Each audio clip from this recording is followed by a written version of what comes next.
Magandang araw, ha? Ingat kayo. Magandang araw po! Ay, Mayor! Mayor. Magandang araw. Oh! Sali ka dito. Basta po.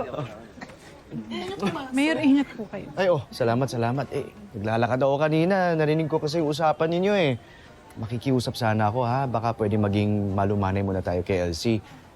May pinagdadaanan kasi siya sa pagpapagaling niya, kaya kailangan niya mula sa inyo ang pasensya at pangunawa. Okay lang ba? Oo, Mayor, opo. Salamat po, Mayor, sa paalala at concern kay Elsie. Yun na rin naman ang binibigay talaga namin sa kanya kasi alam namin kailangan niya ng space tsaka time para gumaling at saka makapag-isa. Tama yan. Asahan ko yan, kaya maraming salamat sa inyo. Sige, ingat kayo. Sige po, Mayor. Mayor. Baka naman po. Sakto para dating ko, eh. Magutom tayo. Sige, ate, huwag niyo na bayaran yan, ha? Sagot ko na to. Kuha na kayo. Kain na tayo. Huwag niyo na bayaran yan. Mayor. Sige, Mayor.